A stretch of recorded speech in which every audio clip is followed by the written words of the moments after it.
Hey guys, this is Comic Uno, and today I'm doing a review for Justice League of America, The Ray, Issue 1, Rebirth. That's another long title for these Justice League of America Rebirth titles. But before I start talking about this issue, just want to give you guys a couple updates. Of course, I have Comic Uno episode, I believe we're up to 179, and that show where I review all the comics I've read this week in one show, so if you want to go check out the exclusive comics for that show, that's in the description below. But let's start talking about Justice League of America, The Ray, Issue 1, which I don't have the physical copy with me now, but I will have that later today. But let's start talking about this comic, which is another introduction. So all these one-shots are introducing our new team for the Justice League of America. So last week was Vixen, the week before that was Ryan Cho's Atom, and now we have the Ray. And we learn a bit of his origin story. So he is this boy who's been trapped in his house for his whole life because his mom didn't want him to go out in the open because the sun affected him. He had these abilities, we don't really know why, but he does. I guess he's some sort of meta-human, and he doesn't really know the outside world, but he did have this friend named Caden, and when he was, young, he used to hang out with him until Caden kind of overstepped his boundaries, at least in the Ray's mother's point of view, where he starts taking pictures, and of course the light makes Ray utilize his powers. His powers start to be revealed.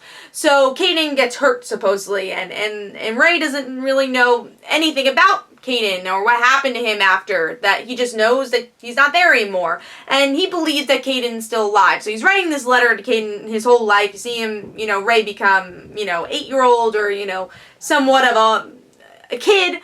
And then you see him as a teenager and then a young adult. And as a teenager, he wants to rebel, he leaves. And his mom, I guess, doesn't go searching for him.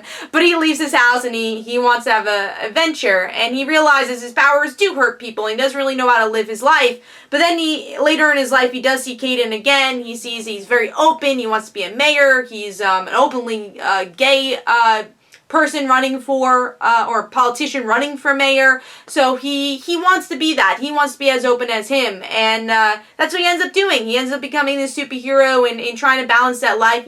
Ray ends up getting a boyfriend, and that's the end of the issue, leading into Justice League of America.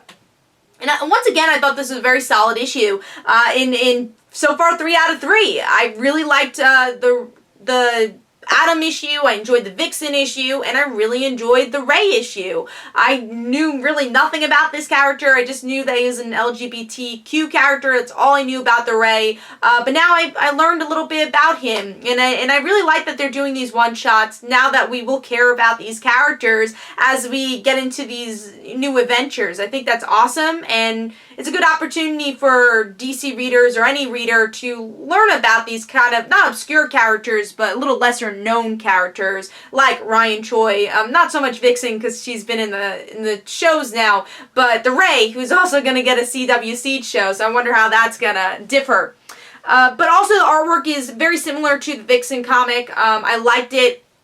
I like that it's kind of cartoony, but also has this kind of nice pastel coloring. It's really good. I enjoy the artwork, and I think it fit very well to the story it was telling. I also really liked the style of Ray. I liked how he was trying to change his hair a little bit throughout the comic to trying to explore his self-image, even though he could, especially because he wasn't able to leave his house. He just wanted to have somewhat of an identity.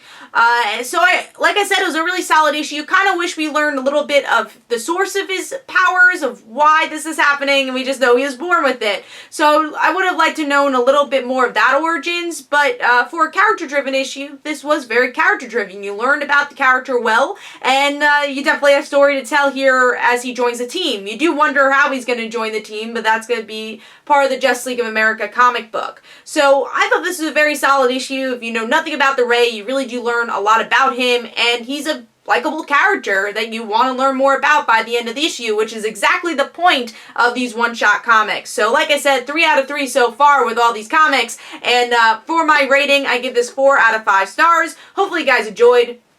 This is Comic Uno. Don't forget to follow me on Twitter. Don't forget to like my Facebook page. Also, description below, there are links for my comic book, Like Father, Like Daughter. And don't forget to like the Facebook page of Like Father, Like Daughter. And I'll see you guys later.